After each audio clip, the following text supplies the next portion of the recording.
Magandang araw kaibigan! Tuloy po kayo sa Felicidad's Channel. Sa mga kwento ng buhay at pag-ibig na hinalukay sa natatagong baul ni Felicidad. Pero bago po tayo magpatuloy, huwag niyo pong kalilimutan na i-like ang video, i-subscribe ang channel, at i-click ang notification bell para lagi kayong updated sa mga parating pa na upload.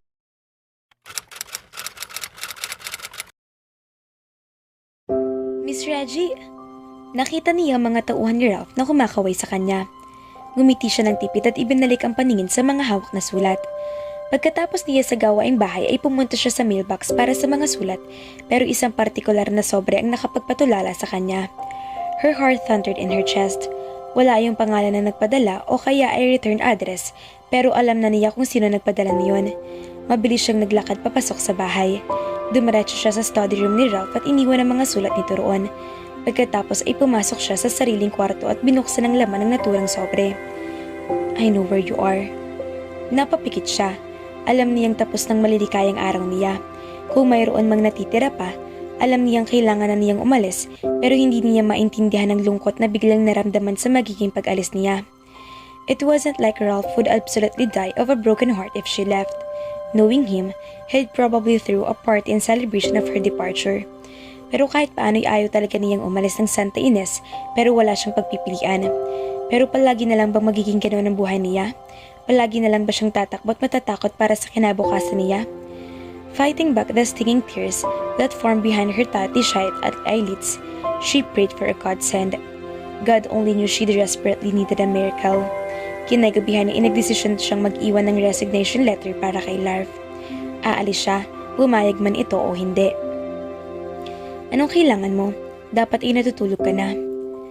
Akala ko'y naiwan mong bukas ang ilaw. What's that in your hand? Hindi importante, pwede mo naman bukas. Bring it here. His face was even harder, devoid of every emotion but aloofness. Humakbang siya palapit.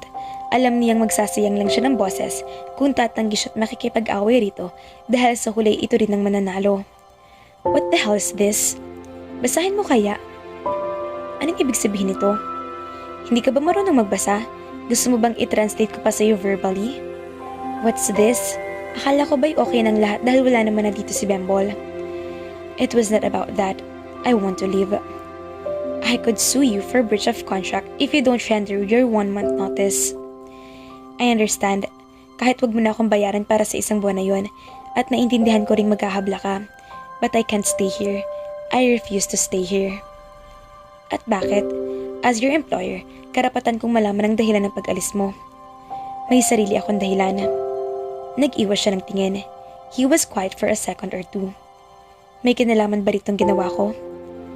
Dahil hindi mo yun dapat ginawa. She would let him think whatever he wanted. Let him think she was leaving because of him. Reggie, I just almost kissed you. I didn't rape you. You're acting as if I had violated your holier-than-thou virtue. It's not an excuse. Really? Reggie? I wanted to do that first time I saw you. I'm always wondering how that lovely mouth of yours would feel against mine. I'm always curious of your luscious body and how it would feel beneath me. She gasped. As much as she had grown accustomed to his directness, almost everything he said was a sensual shock at her system. You... At a loss for words, Reggie? You should at least be happy that I'm telling you I desire you than being insulted of me not wanting you at all, since you're the closest female in the area. You're an asshole. You already told me that. Now tell me, why are you leaving? Like I said, I deserve at least some explanation. What you just said added up to the reason why I refuse to be here. At karapatan kong umalis sa isang trabahong kapag ayaw ko na. Kung iligilagay ko na sampahan ako ng kaso, wala akong magagawa. I wish you good luck. Tumalikod na siya at hindi na hinintay pang isasagot nito. Kinabukasan ay maagang gumising si Reggie. Inayos muna niyang mga gamit niya para sa pag-alis bago siya bumaba para maghanda ng almusal ng mga tauhan ni Ralph. Tipid ng nginitian niyang mga ito at nakipag-usap habang inihahain na niyang almusal sa mga ito.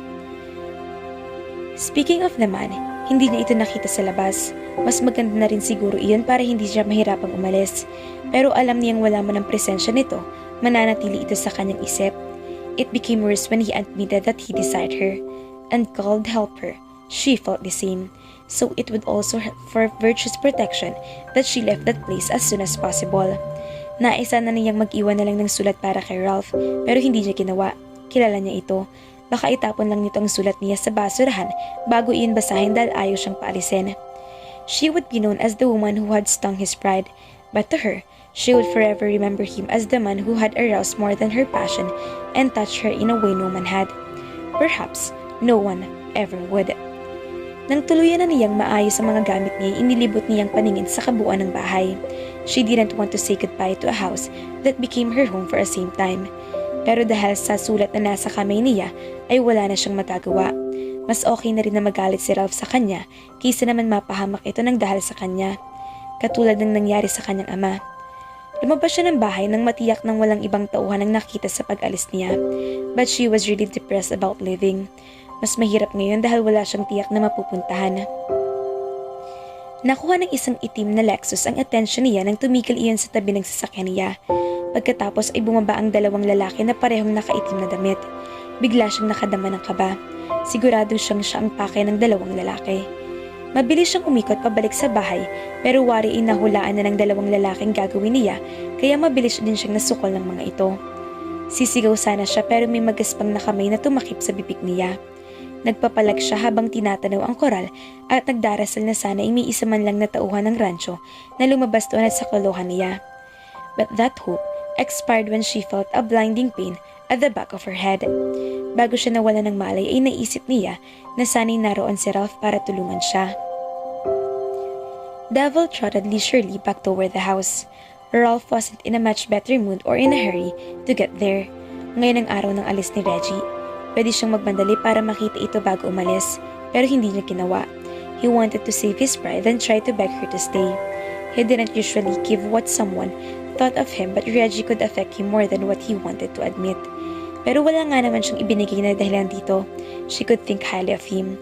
Mas lamang ang pagkakataon na napupunan niya mga kamalian nito at tuluyang binaliwala ang mas maraming magagandang bagay na ginawa. Hindi rin niya maintindihan kung bakit pakiramdam niya ay nasa tamang lugar ito sa buhay niya. It was as if she belonged there. Siguro nga ay isa iyon sa mga dahilan kung bakit ayaw niya itong paalisin. Nasanay na siya sa presensya nito. He couldn't imagine looking around and not finding her in a corner of a house, keeping it clean, or avoiding his company. He wanted to rationalize himself and his feelings for the woman who had turned his world upside down. Hinahangaan niya ang personality dito. Bihira ang babaeng kayang sumagot at makipagtalo sa kanya. Most of them would cower at the sight of him, let alone attempt to start a conversation. But this woman did, and he admired her guts. Hindi niya mapigilan ng kanyang sarili kapag nasa tabi niya ito. Just a whiff of her inimitable scent drove him crazy. He had to fight himself each and every time to push her away instead of doing what his instincts and loins told him to do. With only him and God witness to his deep thoughts, looking at her for the first time was like an out-of-body experience, where he envisioned her in his arms, their naked bodies entwined, as he made fierce, enduring love to her. Gusto niyang isipin na nararamdaman na iyon kay Reggie, but even he could feel that what he felt for her was more than just physical attraction. He'd be a fool not to notice the allure she presented and how he would kapika a sucker for the littlest of her smiles. Walang imik na naglakad siya pabalik sa bahay. Nang mag-uwi sa driveway ang mga mata niya, ay para siyang napako sa kinatatayuan.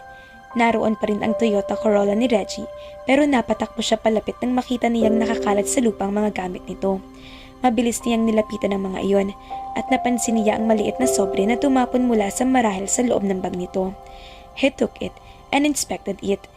His eyes hardened when he read the brief cold line. May pakiramdam siyang maaring iyon ang rason ni Rachel kung bakit basta na lang ito nagdesisyong malis. Mabilis siyang pumasok sa loob ng bahay para kunin ang shotgun niya mula sa gun cabinet.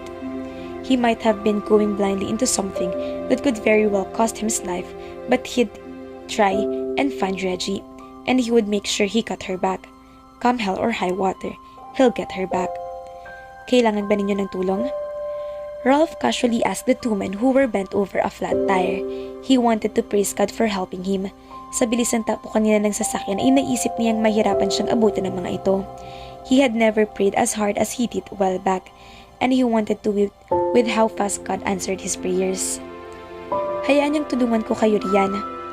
Bago pa man makasagot ang dalawa, ay pinaputukan na niya ang natitira pang gulong ng sasakyan. Nanlaki ang mga mata ng dalawang lalaki. Ang isa naman ay palihim na kinapa ang baril nito sa loob ng jacket. Kung ako sa'yo ay hindi ko ilalabas iyan kung ayaw mong sumabog ang ulo mo sa mismong kinatatayuan mo. Itaasin yung mga kamay ninyo. Nasaan ang babae? Sinong babae? Kailangan ko bang ulitin ang tanong ko? Nasa loob ng sasakyan. Matalinong sagot. Ngayon, maglakad kayo patungo roon. He indicated the place using his head. Sumunod naman ang dalawang lalaki na nakataas ang mga kamay.